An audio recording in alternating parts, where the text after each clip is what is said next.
The journey to the Bormidofia. The palace bell announced the beginning of a new day in Kalmagor.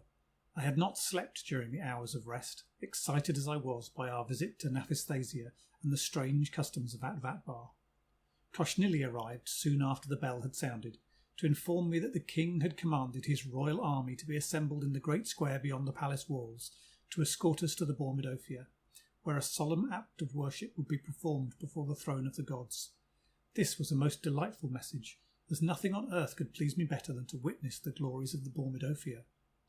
The army under the command of Prince Koltonabori, the brother of the king, commander-in-chief, consisted of 250,000 waylails or flying soldiers and 50,000 bokakids or flying cavalry. There was also a detachment of 10,000 fleetemings or sailors of the Royal Navy. These were drawn up in review in a vast square before the royal palace. Superb bokakids conveyed us the 4 miles to the Bormidofia in the centre of the city. The king and queen, both of whom wore crowns blazing with jewels, sat with Koshnili and myself in the first palanquin of bokakids.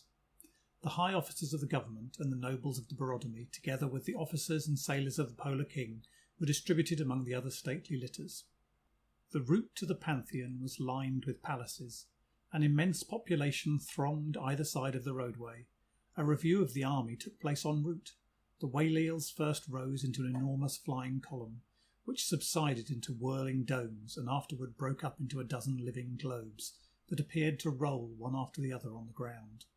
These were dissolved into a solid army marching on foot for a time.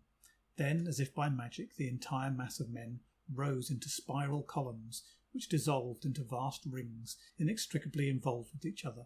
It was a sight unique and bewildering. Behind the waylails, 50,000 bokakids kept up their steady march.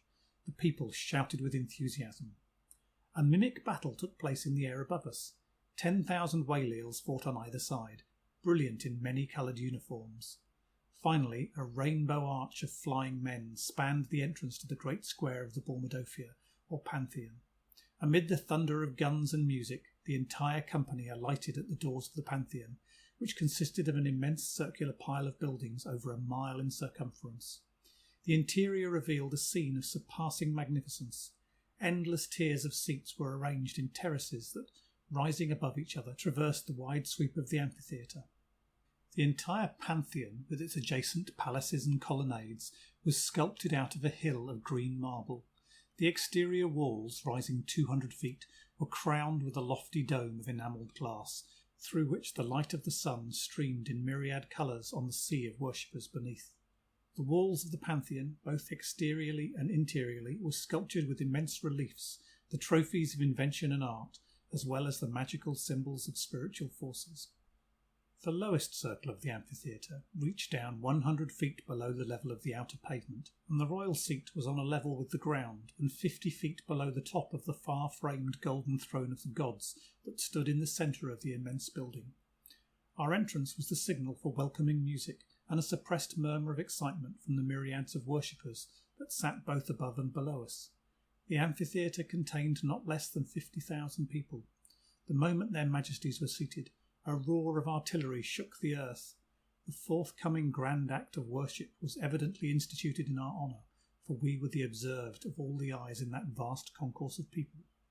A dozen choirs, possessed of all kinds of beautiful instruments, caressed the ear with their melodious songs. There was no dim religious light. Everything was open-eyed beneath that splendid dome. Suddenly a cloud of flying priests and priestesses seated themselves on a pyramid formed of terraces of solid silver, 50 feet in height, that supported the miraculous throne. They at once began to sing with such force and pathos as to dissolve the multitude into a hush of breathless silence. Then an immense bell of bronze filled the Pantheon with a sonorous moan. 12 thrilling tones made souls tremble and heads bow down. With the last vibration, there rose from the crown of the throne of the gods a living woman, nude to the waist, having a broad belt of gold studded with gems clasping her figure, from which fell to her feet a garment of aquiline lace wrought with magical symbols. She was a girl of peerless development. Her arms were long and softly moulded, her breasts firm and splendid. The colour of her complexion and flesh was of soft matte gold, like that of golden fruit, and a perceptible flush warmed her cheeks. Her profile was perfect, being both proud and tender in outline. Her hair was a heavy glossy mass of a pale sapphire blue colour that fell in a waving cloud around her shoulders. Her whole figure bore an infinitely gracious expression, the result of possessing a tender and sympathetic soul. On her head was a tiara of terrellium, the vermilion metal, studded with gems. On her neck she wore a necklace of emerald green sapphires, while on either wrist were broad gold bracelets, having a magnificent blue sapphire on each. She was Leone, the supreme goddess of Atvatabar, the representative of Harikar, the holy soul, queen of magicians, mother of sorcerers, and princess of Argiels.